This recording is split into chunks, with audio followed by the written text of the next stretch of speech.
Uma alegria estar com vocês na casa do nosso papai. E hoje, com um propósito muito especial, que o nosso querido pastor Sérgio, pastor diretor do nosso ministério, obrigado, Paulo, completou mais uma primavera, mais um ano de vida, e viemos aqui prestigiar. Na verdade, estar aqui não é para pregar, estar aqui é para prestigiar. Foi dada a oportunidade da pregação, mas com certeza a alegria de tê-lo como companheiro. E essa igreja, uma das igrejas do Ministério da Palavra de Vida, que mora em nossos corações. Para quem não me conhece, sou o pastor Samuel. Para quem me conhece, prazer revê-los. Que Deus continue abençoando vocês. Hoje eu quero trazer uma palavra rápida, mas uma palavra que fez bem à minha alma, ao meu coração, ao meu espírito, e com certeza fará bem à sua alma também. Geralmente nós oramos assim: Senhor, não te esquece de mim, lembra-te de mim. Não é assim que a gente faz? Principalmente no momento da dor, da luta, né? A gente diz para o Senhor se lembrar da gente. A gente dobra os joelhos, a gente ora, a gente vem ao culto, a gente diz: Senhor, por favor, não se esqueça da minha casa, dos meus filhos, dos meus sonhos, das minhas tarefas, das minhas lutas. Isso é normal e não é pecado, temos que orar, sabedor que Deus nunca se esquece, mas são expressões humanas, e Deus, Ele leva em consideração a nossa oração, o nosso clamor. E é sobre isso que eu quero falar nessa noite.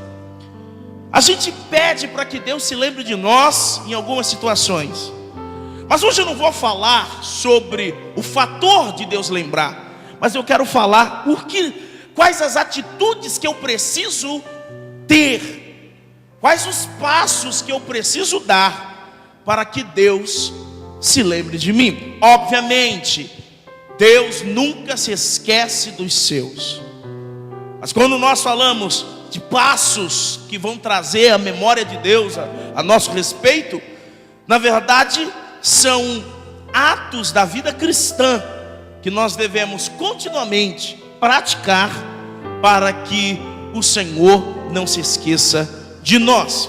E eu quero ler com vocês o Evangelho segundo escreveu o evangelista Lucas, capítulo 23. Lucas capítulo 23. Eu sei que para todo aniversariante, principalmente pastor, caso que ele completou no dia de ontem, amam que mensagens sejam direcionadas à igreja e não propriamente dito ao próprio aniversariante. Mas a Bíblia diz que a gente tem que honrar, né? A gente dá honra àquele que tem honra, e está aqui juntamente com vocês trazendo à memória mais um ano de vida do nosso pastor Sérgio, é dar honra ao servo do Senhor. Lucas capítulo 23, versículo 42 e 43. Texto conhecido. Vamos tirar algumas lições. Diz assim: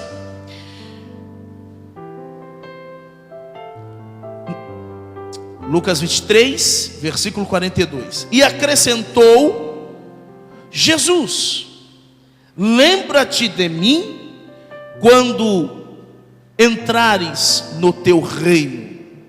Jesus lhe respondeu: em verdade te digo que hoje estarás comigo no paraíso.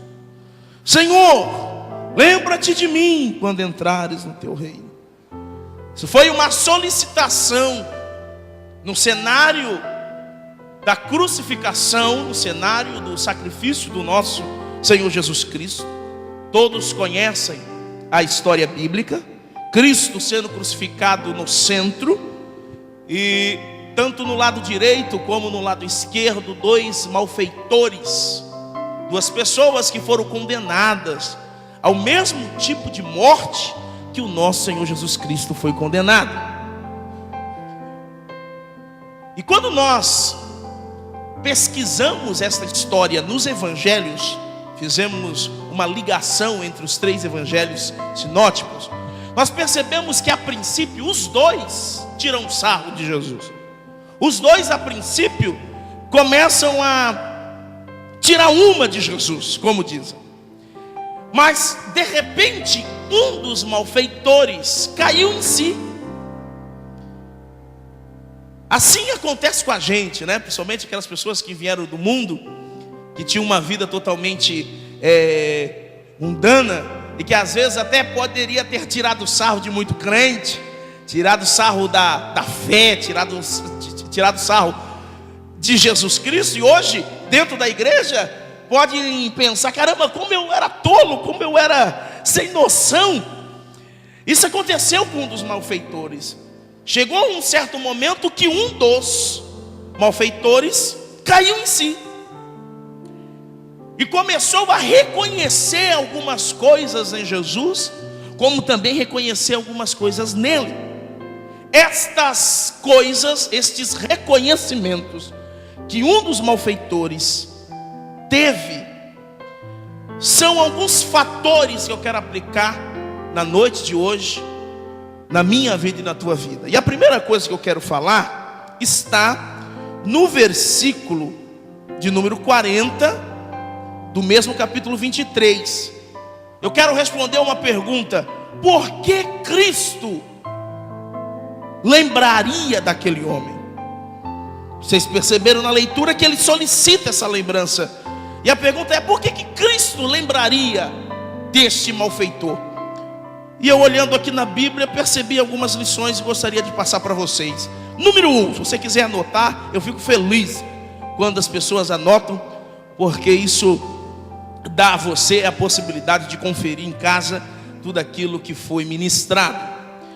Primeira atitude daquele malfeitor, que o levou à memória de Deus, que fez com que o próprio Jesus Cristo declarasse que não se esqueceria dele. Primeira coisa, ele admitiu quem ele era. Isso está no versículo 40. Olha aí na tua Bíblia. Vou ler no 39. Um dos malfeitores crucificado blasfemava contra Jesus, dizendo: não és tu o Cristo? Salva-te a ti mesmo e a nós também.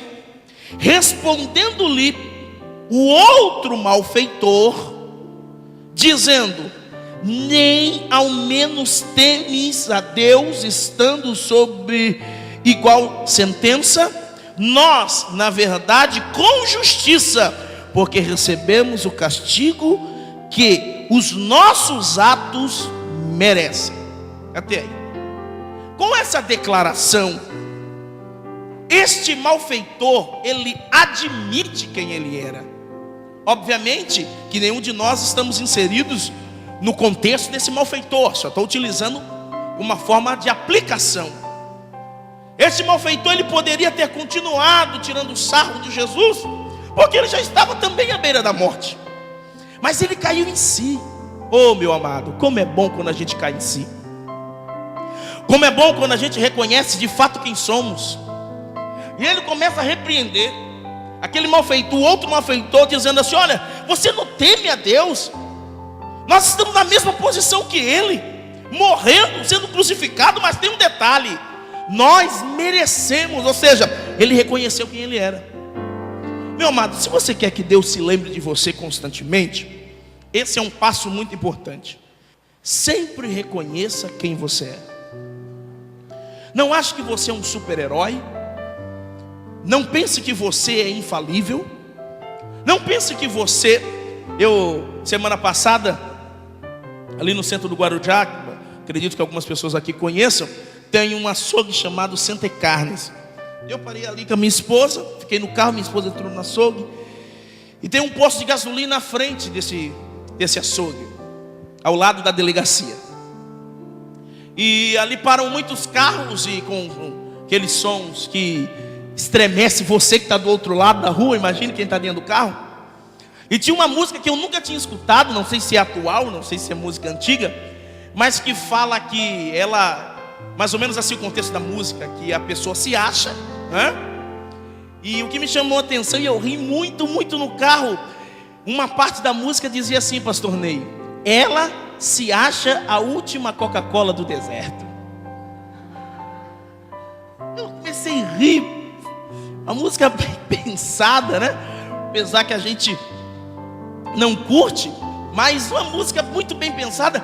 Infelizmente, tem pessoas que se acham mesmo a última Coca-Cola do deserto, ou a última bolacha do pacote, ou o último pregador do universo, ou o último cantor, o último músico, o único baterista, o único que prega bem, o único que dirige uma igreja bem, o único que trabalha bem, o único que é o melhor marido, a melhor esposa, o melhor filho, a melhor casa. Oh, meu amado, tem muita gente melhor que a gente no mundo.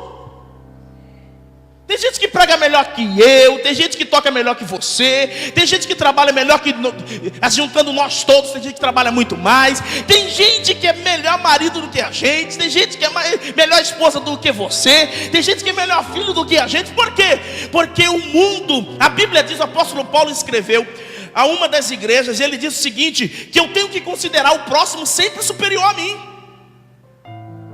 Então quando eu falo, só estou pegando essa parte do malfeitor na parte que ele se reconhece, na parte que ele admite quem ele era, não comparando os atos dele com o seu, que é totalmente diferente. Mas quando eu digo que ele admitiu quem ele era, eu quero aplicar nos dias de hoje dizendo: admita quem você é.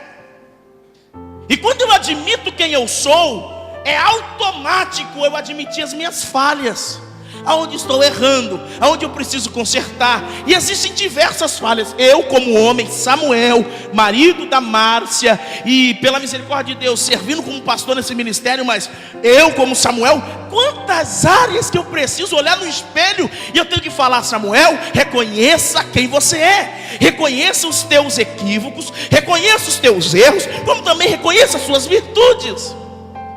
Eu não vim aqui trazer um tratado de depressão, para que você olhe: eu sou feio, eu sou aquilo, não. Mas é um pacote fechado. É você olhar para si, dizendo: eu preciso melhorar. Ninguém é tão bom que não precise melhorar. Sempre é tempo de melhorar. E quando eu falo desse tópico, eu lembro de João Batista. Lembram da história de João Batista? Chegaram em João Batista e perguntaram: quem você é? Você é Elias? Você é os profetas? Quem você é? E o que João Batista disse? Antes dele expressar quem ele era, ele expressou quem ele não era.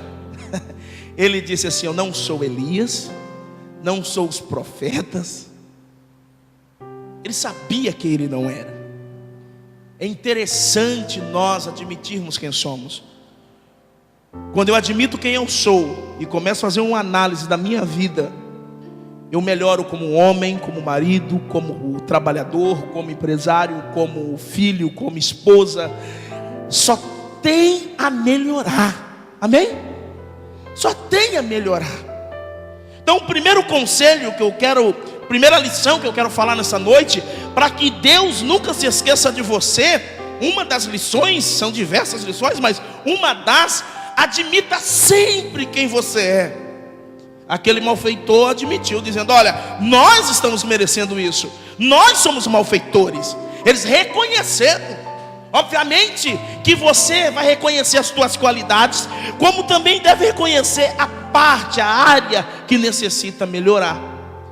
Número 2, a segunda coisa, segunda lição que nós podemos tirar desse texto, está no versículo de número 41.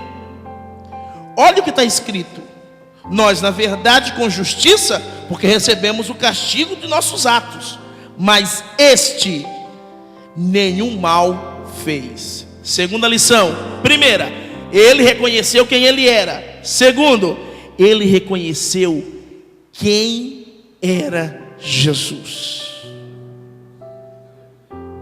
E qual a melhor coisa para reconhecer quem é Jesus?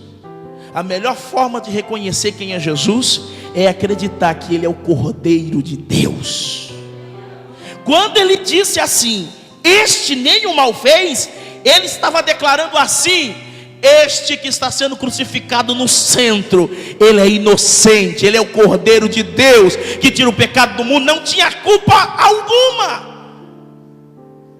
Segunda coisa, se você quer que Deus se lembre de você, se eu quero que Deus se lembre de mim, reconheça quem Ele é. Reconheça que Ele é o Cordeiro inocente. Assim como João Batista reconheceu, Jesus passava e João Batista apontou o seu dedo indicador dizendo: este é o Cordeiro de Deus que tira o pecado do mundo. Quando eu reconheço Ele na minha vida, quando eu reconheço que Ele é o perdoador, que Ele é o sacrifício eterno, quando eu reconheço que Ele é o meu Senhor, a minha vida muda. Eu gostaria que você pudesse abrir a sua Bíblia em Provérbios capítulo 3. Olha que coisa linda nós encontramos aqui. Provérbios capítulo 3, versículos 5 e 6. Olha que coisa maravilhosa sobre reconhecimento.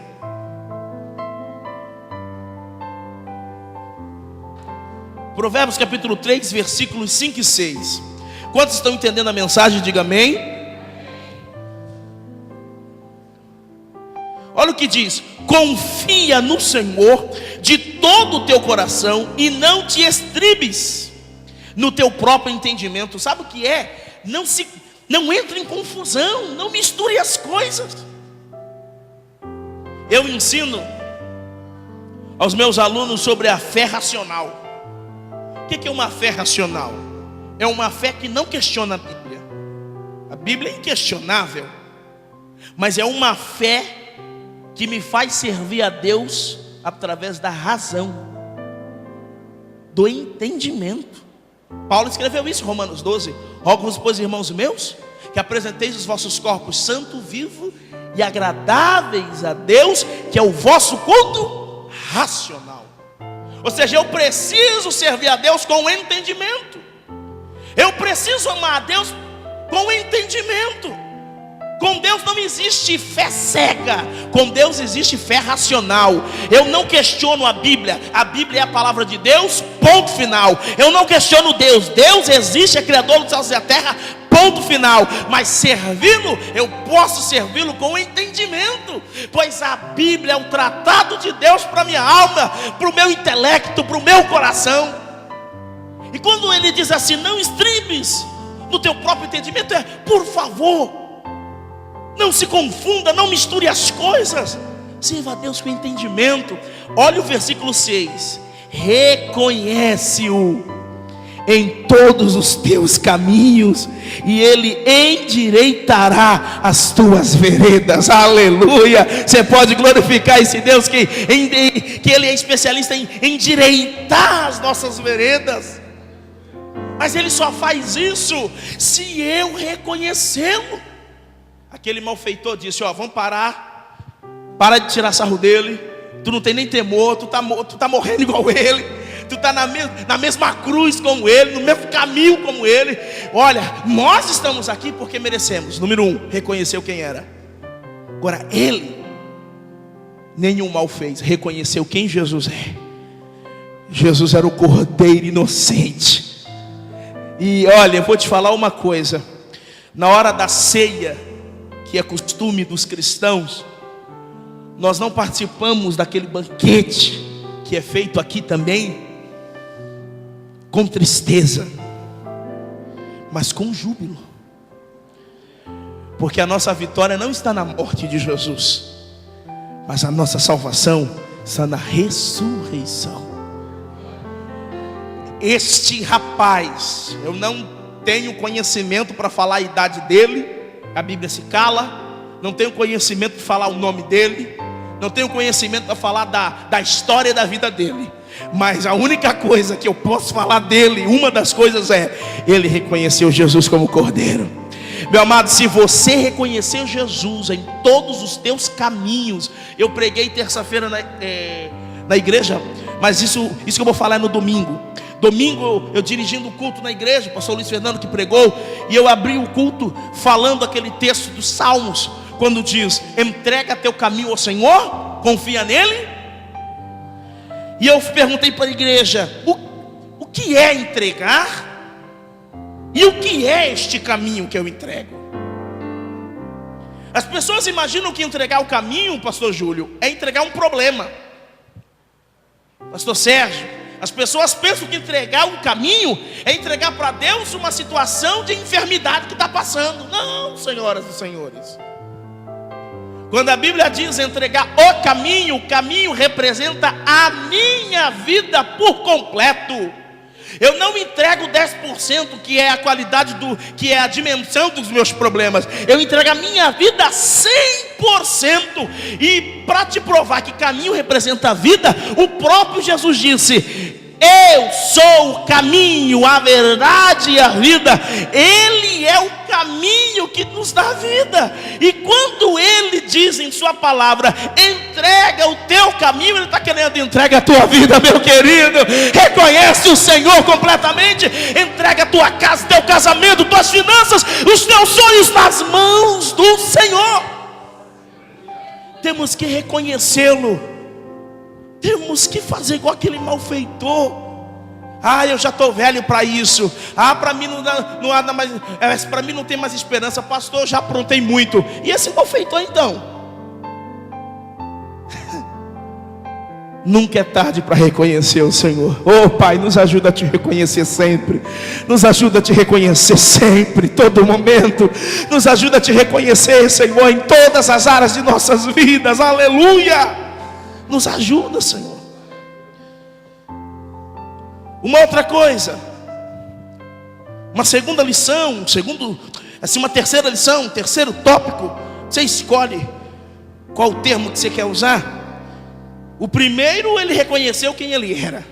O segundo, ele reconheceu Jesus como Cordeiro. O terceiro, ainda está dentro do reconhecimento. Lembra que eu falei no começo? Ele reconhece quem ele é e reconhece algumas coisas de Jesus. O tópico 3, e a segunda coisa que ele reconhece o senhorio de Cristo. Ele reconhece o senhorio. Olha o que está escrito no versículo 42. Olha na tua Bíblia, Lucas 23, 42. Olha o que está escrito. Então disse: Senhor. Então disse: Senhor. Ele chamou Cristo de Senhor. Pastor, mas o que isso tem a ver? Tem muito a ver em dois sentidos: no sentido espiritual e no sentido histórico. Na época, o contexto da época era um contexto de escravidão. E até pós o período de Jesus, ainda existia escravidão. Até pouco tempo, vivíamos num contexto de escravidão. De senhor e de escravo. De senhor e funcionário. Todas as vezes no contexto neotestamentário que nós encontramos alguém chamando outra pessoa de Senhor, esta pessoa automaticamente está declarando: eu estou abaixo dele.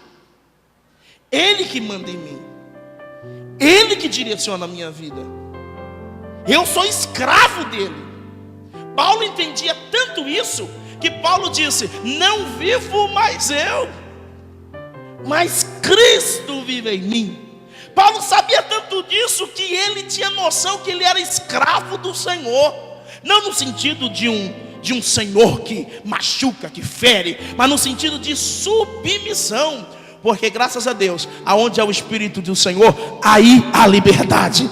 Nós não estamos escravizados ao ponto de o Senhor nos maltratar, o Senhor fazer com que a gente trabalhe e colocar a gente no tronco. Não, não. Aonde está o Espírito do Senhor, aí há liberdade, meu irmão.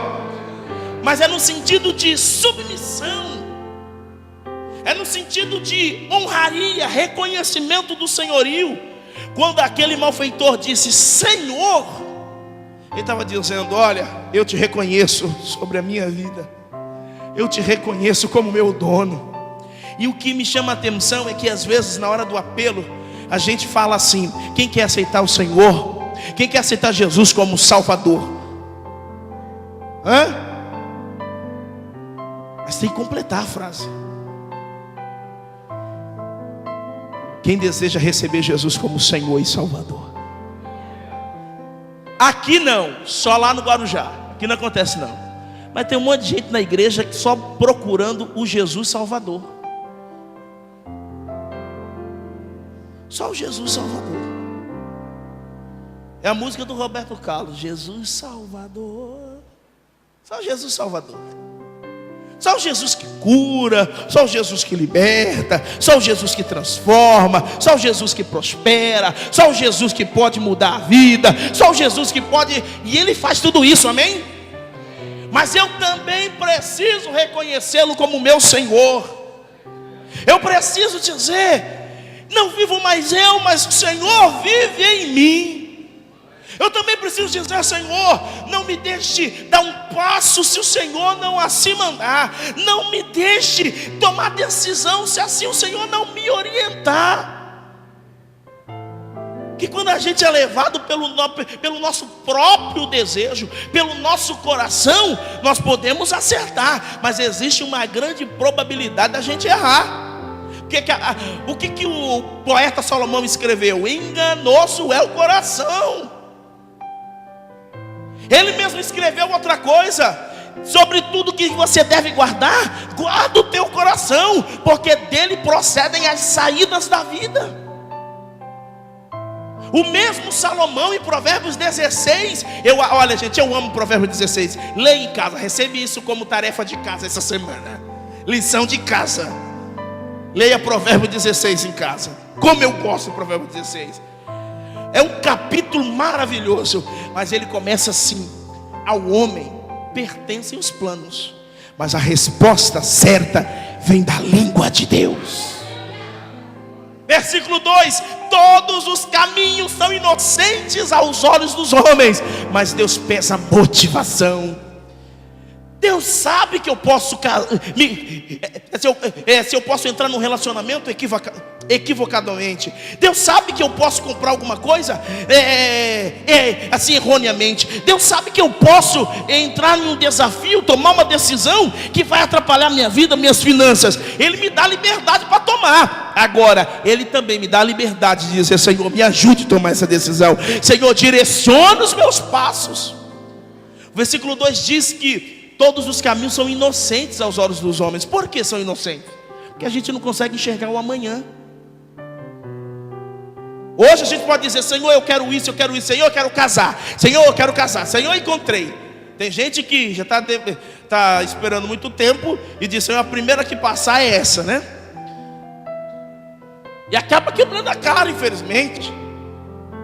Acaba tomando decisões precipitadas. Por isso que a Bíblia diz que todos os caminhos são inocentes. Inocentes no sentido, você não sabe o que isso vai dar, você não sabe aonde esse caminho vai chegar. Mas aí na continuação do versículo 2 diz assim, que Deus pesa a motivação. Em algumas versões vai aparecer o Espírito, em outras versões, motivação. Deus sabe qual é a motivação. Deus sabe aonde esse caminho vai levar. Aí no versículo 3 diz assim, em Provérbios 16: confia ao Senhor os teus caminhos, e os teus planos serão estabelecidos.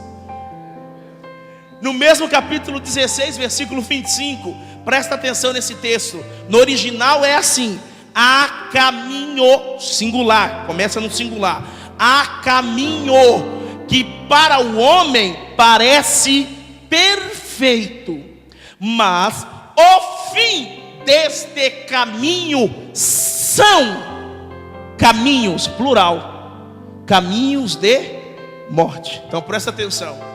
Uma escolha errada me leva a diversas consequências. Uma escolha certa me leva também para diversas consequências. Por isso que é necessário eu reconhecer o Senhor. Senhor, me ajuda. O problema é que às vezes a gente tem medo de perguntar para Deus, porque a gente sabe que Ele vai falar não. Não sei se já aconteceu isso com você, já aconteceu comigo. Eu sei que não é o tempo, eu sei que Ele vai dizer não, e aí eu nem pergunto. Mas por que eu não fico parado então? Por que eu tomo decisão precipitada? Uma vez, isso tem uns 3 anos. Sabe, você tem vontade de, caramba, eu queria um comércio, eu queria montar uma empresa, eu queria, beleza. Não é errado sonhar, não é errado batalhar, não é errado nada disso. Me veio uma oportunidade, não sei se eu já contei aqui. Chegou uma oportunidade para mim e para minha esposa de assumirmos uma empresa. Isso tem mais de 3 anos. Uma empresa de segurança, Prêmio é o nome da empresa. Prêmio, uma empresa de terceirização, de limpeza, portaria, etc.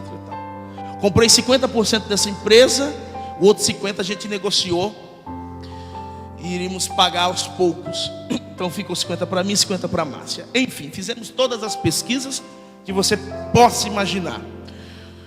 Sabíamos dos bônus, sabíamos dos ônus, de compromissos. Mas fizemos pesquisas na Receita Federal, em tudo, não deu nada. Empresa limpinha. Opa, Deus está nisso aí, oh maravilha. E a Márcia sempre falava para mim, será que é o tempo? Será que é isso? Será que a gente não ouve, né? Deus às vezes usa a pessoa que está do nosso lado e a gente não ouve. A gente fala, você é louca. Aí a gente parece que a gente é especialista na Bíblia. A gente pega o texto de Jó, como loucas tu falas, né? Mas tá bom, ela disse, qualquer decisão que você tomar, estou contigo, tal. Entramos, ela entrava como sócia. Enfim, entramos na empresa. Depois de 1 ano com a empresa, começaram a chegar cartas da Receita Federal. Enfim, juntando todas as dívidas, davam mais ou menos 188 mil reais. Eu não tinha nem casa própria, irmão. Morava de aluguel. Meu nome e o nome da Márcia sujo. 188 mil reais na Receita Federal. Mas como pode? Eu fiz todas as pesquisas. Como isso aconteceu? Fui na contadora, a contadora não sabia explicar. Fui na Receita Federal. Aí eles me deram a notícia. Eles disseram assim para mim que eles não se preocupam com peixe pequeno. Quando a dívida é bem baixa, você pode até pesquisar e não aparece. Essa informação a própria Receita Federal me deu. Mas quando chega em um valor que já é estabelecido pelo próprio sistema, o sistema já te pega. Aí, mas como isso aconteceu? Liguei para os antigos proprietários, eles ficaram loucos também. Mas isso não é possível, como isso aconteceu? Fomos todos, os antigos e os atuais, até a contadora. E foi descoberto o seguinte, que uma das funcionárias da contadora, como todo o pagamento, a contabilidade que fazia, então ela pagava mais ou menos assim, 3 meses tudo certinho, 1 mês não pagava. Aí pagava mais 2, 3 meses, outro mês não pagava. Por isso que ficava difícil na hora da pesquisa você descobrir, porque estava tudo fatiado. Então num período, a empresa tinha 7 anos. Eu assumi mais ou menos assumi há 3, 4 anos passados. Então o que acontece? Na época já tinha 7. Então foi mês assim, não eram meses seguidos. Eu sei que foi descoberto tudo isso. E agora, como resolver? Aí eu fui falar com Deus, né? Aí é o pior momento, porque você sabe que Deus, você fala assim, eu fiquei em paz. Deus falou contigo? Não, mas eu fiquei em paz. Se Deus não falou nem que sim, nem que não, era para eu tomar decisão? Mas por que a gente pega o silêncio de Deus como resposta?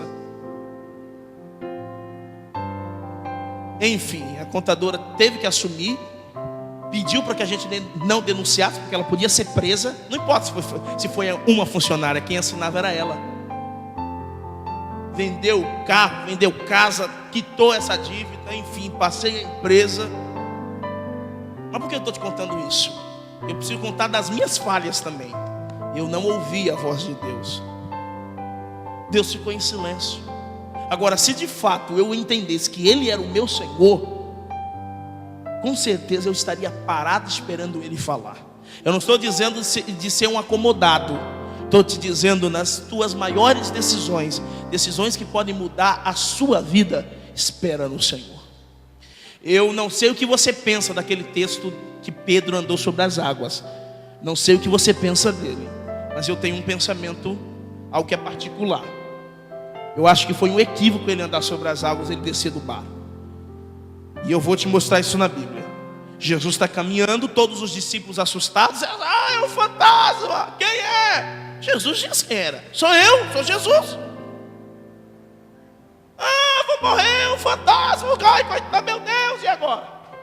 Aí Pedro fala o quê? Se és tu, Senhor, faça com que eu vá até a ti. Qual foi a resposta de Jesus? Vem. Ele desafiou Jesus. Era Jesus. Jesus sabia que era isso. Eu disse, vem. Mas era propósito de Deus de descer do barco? Não. Desce do barco, começa a dar alguns passos. Quando começa a perceber o vento, começa a afundar. Ah, me socorre. O que Deus me fez entender esse texto? Está na dúvida? Não se mova. Fique parado. Não tem certeza? Não se mova. Fique parado. O propósito era tão forte para não sair do barco, que para onde foi que Jesus levou Pedro de novo? Para onde que o Senhor levou ele de novo? Para o barco. Se fosse para andar sobre as águas, filho, tu tá afundando, vamos andar mais um pouquinho. Vamos andar, vamos passear, vamos correr. Não, Jesus pegou ele que estava afundando e a Bíblia diz que colocou no barco. Eu sei que nós queremos ter experiências sobrenaturais, queremos ter diversas outras experiências, mas espera Deus te levar, não desafie o Senhor. Espere que Deus te leve, espere Deus falar, é o tempo, é a hora. E quando ele entra no barco, ele disse: homens de pequena fé. Eu te pergunto, Jesus estava falando de Pedro porque afundou? Ou Jesus estava falando da falta de convicção que era o próprio Senhor? E olha, deixa eu só te falar uma coisa. Quando eu tomo uma decisão precipitada, ninguém vai me ajudar não, viu? Pedro pulou, começou a andar. Quando começou a afundar, fala para mim, qual foi dos amigos dos pescadores que pularam lá para ajudar ele? Quem pulou para ajudar ele? Ninguém. Você percebeu isso? Ninguém. Ele começa a afundar, socorro, afundando. Nenhum dos seus amigos pulou para ajudar. É assim, quando a gente toma uma decisão precipitada, a gente sofre sozinho. É assim. E não basta você dizer, eu tenho experiência. Pegue a sua experiência, use muito bem a sua experiência. Mas Pedro, como pescador, deveria ter uma grande experiência no mar, sim ou não? E por que ele fica desesperado afundando? Sabe que ele não sabia nadar? É que no momento da aflição, meu amado, só Ele pode nos ajudar. Só Ele. E última coisa que eu quero falar com vocês. Não, penúltima coisa. A primeira, aquele malfeitor reconheceu quem era. A segunda, aquele malfeitor reconheceu que Jesus era o Cordeiro. A terceira, aquele malfeitor reconheceu que Jesus era Senhor de sua vida. A quarta e penúltima coisa que aquele malfeitor reconheceu, ele reconheceu, ele acreditou que Jesus tinha memória. Olha o que está escrito no versículo 42 de Lucas 23. E acrescentou: Jesus, lembra-te de mim. Oh, meu amado, se você não quer andar desanimado, se você não quer andar abatido, se você quer permanecer nos caminhos do Senhor com alegria, não se esqueça de uma coisa: o teu nome está escrito na palma da mão do Senhor. Aquele malfeitor reconheceu, acreditou que Jesus tinha memória. Deixa eu ser profeta na tua vida. Deixa eu ser profeta nessa noite na tua vida. Deixa eu te dizer uma coisa: Deus não se esquece de você. Deus não se esquece das tuas orações. Deus não se esquece dos teus clamores. Deus não se esquece das tuas solicitações. Deus não se esquece das tuas lágrimas. Pastor, prova isso na Bíblia. No livro dos Salmos está escrito que Deus envia o anjo com odre para recolher as nossas lágrimas. Toda vez que você chora na presença de Deus, não pense orar bachuri candalabacheia. Não pense você que as tuas lágrimas estão pingando na terra e secando. No mundo espiritual, Deus envia um anjo com odre e começa a recolher as tuas lágrimas. Ou seja, Deus não se esquece de você. Deus não se esquece do teu clamor. Deus não se esquece da tua vida. Este malfeitor, ele acreditou que Jesus tinha memória, e ele disse: lembra-te de mim. Deixa eu ler um texto que vai aumentar a tua fé. Isaías 49, um texto que vai aumentar a tua fé. Isaías 49, do versículo 13 ao versículo 16. Gente, coloca isso no Face, coloca isso, anota isso no computador, deixa esse texto, leia esse texto o dia inteiro, para que a tua fé seja renovada. Olha o que diz Isaías 49, a partir do versículo 13. Oh, aleluia, gente, eu sinto Deus neste lugar, o Deus que se lembra da minha causa, o Deus que se lembra da minha vida e da tua vida. Se o pastor Sérgio está completando mais um ano de vida, é a memória de Deus em ação. É Deus que se lembra, é Deus. Olha o que diz a Bíblia, que lindo: exultai, ó céus, e alegra-te, ó terra, e vós, montes, estalai com júbilo, porque o Senhor consolou o seu povo, e dos seus aflitos se compadecerá. Porém Sião diz, olha o que Sião diz: já me desamparou o Senhor, e o meu Senhor se esqueceu de mim. Olha o que Deus dá como resposta: porventura pode uma mulher esquecer-se tanto de seu filho que cria, que não se compadeça dele, do filho do seu ventre? Mas ainda que esta, ou seja, esta mãe, se esquecesse dele, contudo eu não me esquecerei de ti. Eis que nas palmas das minhas mãos eu te gravei, e os teus muros estão continuamente diante de mim. Você pode aplaudir o Senhor que se lembra de nós? Pode aplaudir, pode aplaudir. Aplaudir aquele que se lembra de nós. Sião, olha o que Sião se queixou. Olha, o Senhor já me desamparou, o Senhor já me deixou. Aí Deus dá a resposta: porventura pode uma mãe se esquecer do filho que amamentou? Pode. Mas ainda que esta mãe se esqueça, eu, Senhor, não me esquecerei de ti. Segura na mão desse irmão que está do teu lado, por favor. Seja um profeta de Deus na vida dele, e diga assim: Deus não se esquecerá de ti. Não vai se esquecer. Não vai se esquecer. O texto diz que nas palmas das mãos do Senhor Ele nos gravou.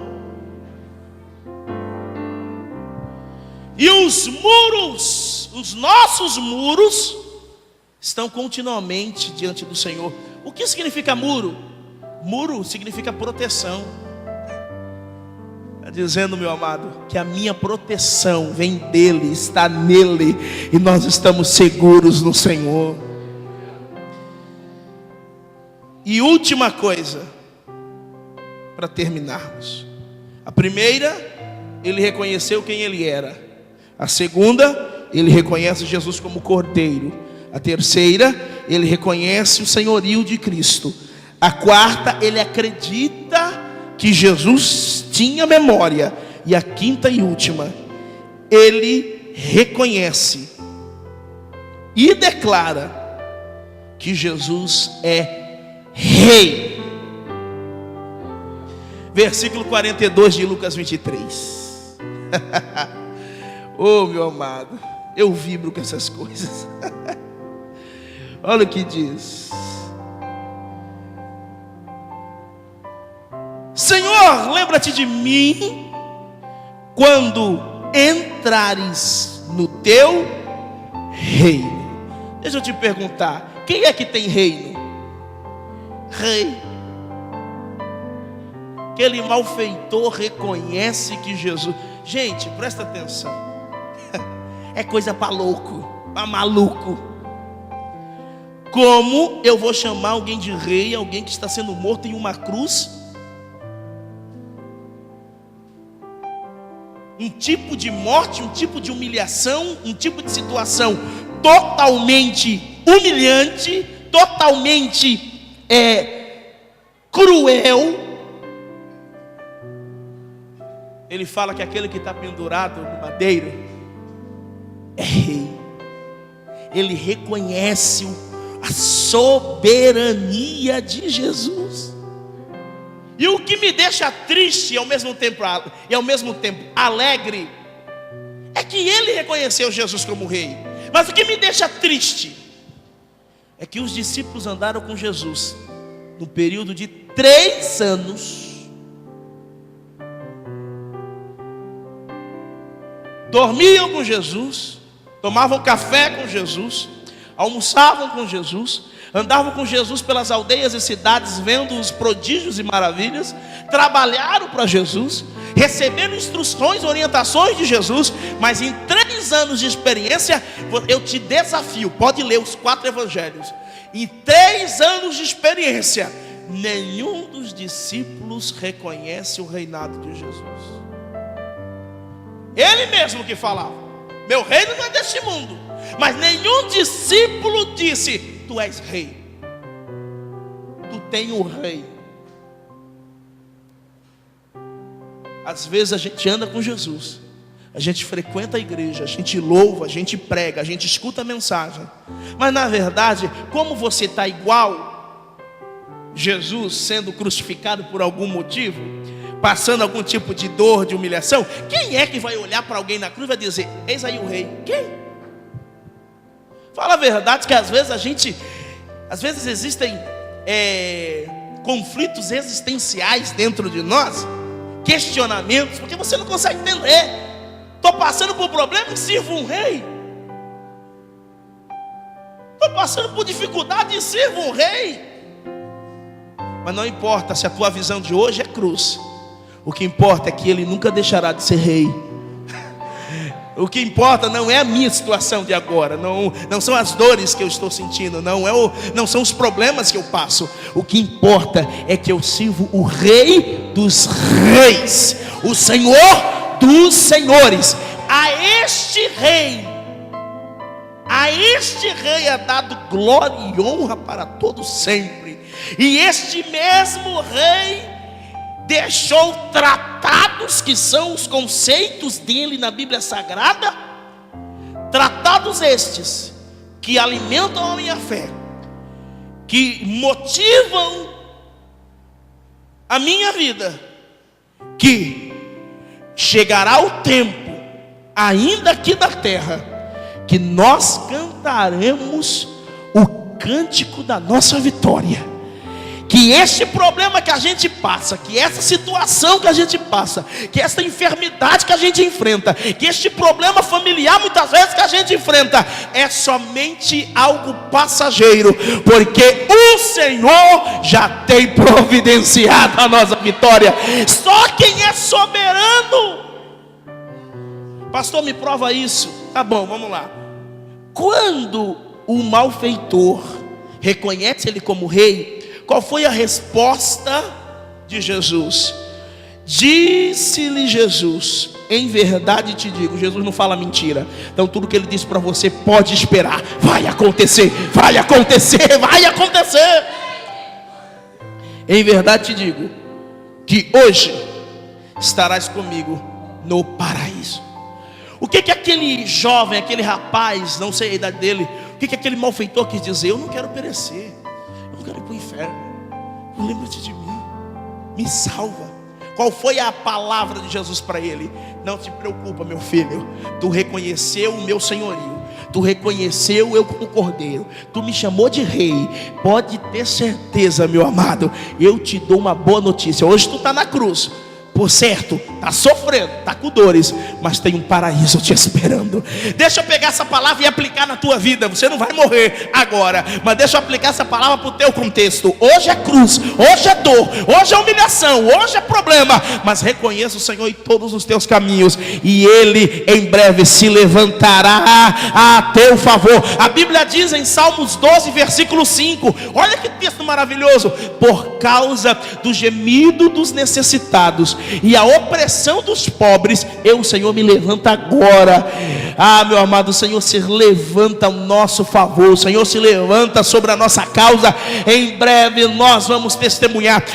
As últimas mensagens eu estou utilizando muito este termo, esta palavra, esta expressão: eu testemunharei. Eu acredito. Hoje eu posso estar passando problema, hoje eu posso estar passando alguma situação que não seja legal, mas eu já profetizei sobre a minha própria vida, baseado na palavra.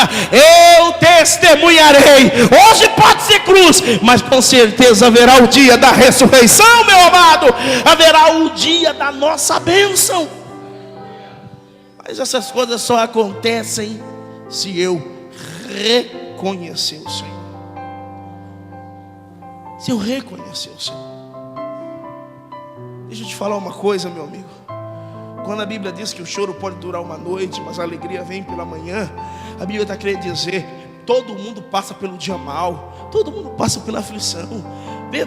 Mostra para mim, fala o nome, o endereço, o telefone da pessoa que não passa problema. Pode ser que a intensidade do meu problema não seja a sua intensidade, ou a sua pode ser a minha, mas todos passam por problemas. Todos passam. E a Bíblia garante tão certo isso, que diz assim, que no dia da aflição eu não posso ser frouxo. Se eu me mostrar fraco, medroso, no dia da provação, minhas forças serão pequenas.